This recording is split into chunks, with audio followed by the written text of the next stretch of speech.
हिमाचल प्रदेश में। ठीक है, क्या जानना चाहते हैं आप? क्या चल रहा है जिंदगी में ये?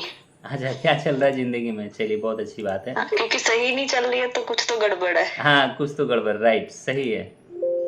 कुछ सही नहीं चल रही तभी तो आप पूछने आए हैं, सही बात है। जी देखिए, जैसा कि मैं देख पा रहा हूँ, आपकी जो महादशा चल रही है राहु की चल रही है, वास्तव में सही नहीं चल रही है। राहु वैसे ही जब महादशा अंतर्दशा में होता है और उनकी मैलेफिक होती है तो कहीं ना कहीं परेशानियाँ बढ़ जाती है। खास करके जैसा मैं देख पा रहा हूँ, काफ़ी तनाव में रहती हैं। मैं राइट और रॉन्ग? जी छोटी छोटी बातों को लेकर चिढ़ जाना, गुस्सा आना, फ्रस्ट्रेशन होना, और जी बहुत। फ्यूचर को लेकर के मतलब सेटिस्फाइड नहीं है, इस चीज़ को लेकर के काफ़ी टेंस में रहना। और दूसरा, मंगल आपके लग्न में बैठा हुआ है। मंगल की भी स्थिति कोई खास अच्छी नहीं होने की वजह से विवाह में भी अड़चने आ रही हैं। तो ये चीज़ मैं देख पा रहा हूँ। और गुस्सा तो चरम सीमा पर है आपका। माफ़ कीजिएगा, मैं जो कुंडली में देख रहा हूँ वो बोल रहा हूँ। जी नहीं नहीं, सच है ये। सच है, ठीक है। तो आप यदि इसे राहु और मंगल को ठीक करना चाहते हैं, देखिए राहु भी लग्न में बैठा हुआ, मंगल भी लग्न में बैठा हुआ, दोनों ही स्थिति उनकी इतनी अच्छी नहीं है कि आपको एक स्ट्रॉन्ग माइंड सेट और काम माइंड सेट का बना के रखें। इसके लिए मंगल के उपाय करने पड़ेंगे मैम, और राहु का भी। सबसे पहले राहु की महादशा चल रही है, तो राहु को पहले आप शांत कीजिए। तो राहु को शांत करने के लिए क्या उपाय है? बहुत सिंपल से उपाय मैं बता रहा हूँ, जिसे आप नोट कर लीजिए तो अच्छा रहेगा। और 21 दिन में यदि कर लेते हैं तो राहु आपका क्या होगा, कम से कम कंट्रोल में हो जाएगा। तो जो संभावनाएं आपको लग रही हैं विवाह को लेकर के, करियर को लेकर के, या फिर आपकी जो मन स्थिति है वो भी ठीक हो सकती है। तो ये आपको करना चाहिए। ठीक है।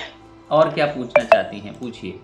लव लाइफ कैसी चल रही है, मतलब कैसे चलेगी आगे? देखिए, लव कब लाइफ तक में राहु के मतलब अच्छे दिन कब से आएंगे? देखिए, लव लाइफ में आपकी तरफ से तो कोई कमी मुझे दिख नहीं रही है। इमोशंस, अफेक्शंस बहुत ज़्यादा है आपकी तरफ से, इसमें कोई दिक्कत नहीं है। आने वाले समय में जो लव लाइफ में आपका पार्टनर भी होना चाहिए वैसा यदि मिल गया तो फिर ठीक ठाक है।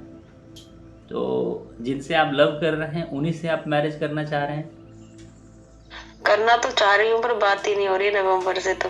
हाँ, अब ऐसा है, क्योंकि मंगल यदि उनके प्रभाव में है तो हम मुझे लगता है कि बात हो सकती है। अभी चूंकि राहु और शनि, हाँ बोलिए।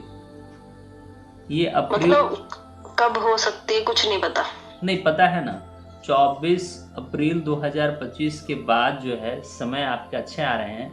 उसमें बातचीत, विवाह का योग भी बन रहा है और लव मैरिज के भी योग बन रहे हैं। तो आई होप कि आपको ये सफलता मिले उसमें। मतलब 24 अप्रैल के बाद बात होगी, इससे पहले बात भी नहीं होगी? बात तो होगी लेकिन टूटी फूटी होगी, कोई कॉन्क्रीट उसका चलेगी पर बात तो होगी। हाँ, तो बात हो सकती है, बात हो सकती है। कब? ये 10 दिन के बाद हो सकती है, अभी नहीं। लेकिन कॉन्क्रीट बात होना, उस पर शादी की भी बात होना, वो 24 अप्रैल के बाद ही मुझे दिख रहा है। तो नहीं, शादी की बात नहीं करूंगी अब मैंने एक बार किया ना तो खत्म हो गई, बात ही नहीं होनी, बंद हो गई। अच्छा जी, नहीं अब शादी की बात करी थी तभी तो बात होना बंद हुई है। अच्छा, तो ये खुद से बात आपके पास होगी। अब आप नहीं भी करेंगे ना तो प्लैनेट आपसे बात करवाएगा और उस दिशा में बात करने की सिचुएशंस भी बनेंगी। तो मतलब उधर की साइड से बात होगी? हाँ बिल्कुल होगी, चाहे उधर से साइड से हो या आपके तरफ से हो, शादी तो होनी ही है आपकी। तो उस हिसाब से मुझे दिख रहा है। हाँ, अब शादी में ज़्यादा विलम्ब मत करिए, क्योंकि जैसा मैं देख पा रहा हूँ, यदि ये 24 अप्रैल 2025 से लेकर के सितंबर 2025 तक शादी की योग बहुत सॉलिड बन रहे हैं, तो आप इसमें विवाह करें। उसके बाद विवाह का योग थोड़ा सा कम है। तो मैं आपको ये गाइड कर रहा हूँ कि कम है या फिर मतलब दूर है?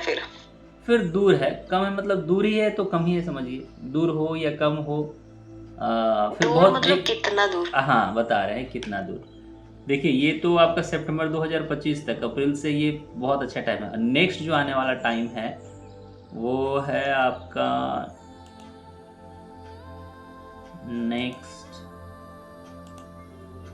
फिर जून 2026 से लेकर के, हाँ चलेगा। चलेगा तब ठीक है। हाँ चलेगा, जून मुझे तो 2026 से। 27 भी चलेगा। अच्छा अच्छा, तब तो ठीक है, फिर आप इसमें भी विवाह कर सकते हैं। जून से लेकर के अगस्त तक का जो समय है ये भी आपके लिए अच्छा है, तो इसमें विवाह कर सकते हैं। लेकिन मैं देख रहा हूँ विलम्ब ना कीजिए, क्योंकि बहुत सारे ऑब्स्टिकल भी है विवाह में, तो उसको लड़का ही नहीं मान रहा, कहाँ से कर लूं मैं। अच्छा, लड़का नहीं मान रहा है?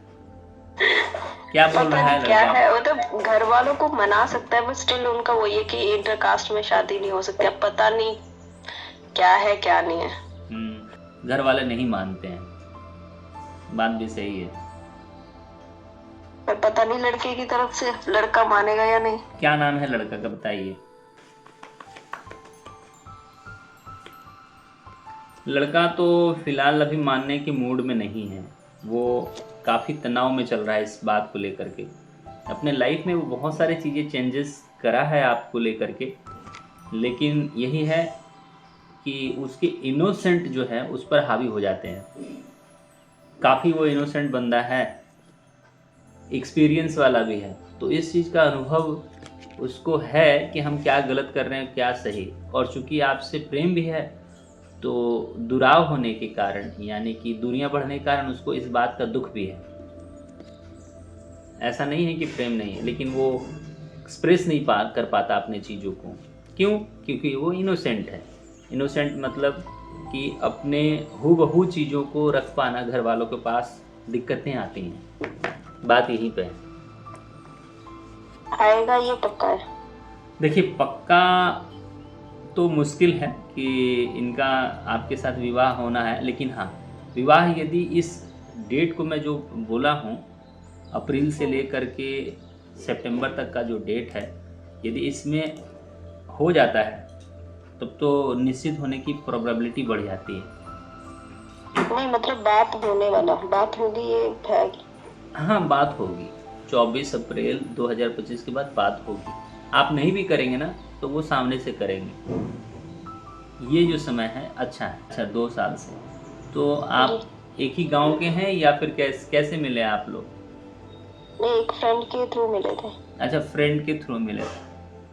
अच्छा, नहीं देखिए, कुंडली तो आपकी स्ट्रांग होनी चाहिए विवाह को लेकर के भी और साथ में रिलेशनशिप को लेकर के।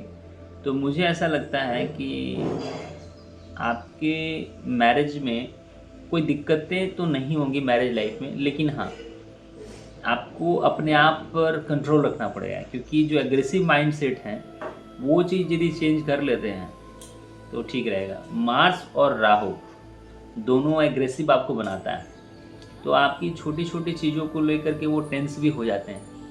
तो ये चीज़ आपको ध्यान रखना चाहिए, क्योंकि पार्टनर जो होता है वो आपके सिर्फ इमोशंस पर कनेक्शन होते हैं। इमोशंस जैसे आप देंगे वैसा मिलेगा, तो आपको भी वैसा इमोशंस को ठीक करना पड़ेगा। इमोशंस ठीक करने के लिए 2 प्लैनेट के जो एट्रीब्यूट्स हैं, जो उसके परिणाम हैं, उसको मैंने बता दिया कि ये चीज़ ऐसे कर रहा है आपके साथ राहु और मार्स, तो उसे ठीक कर लीजिए।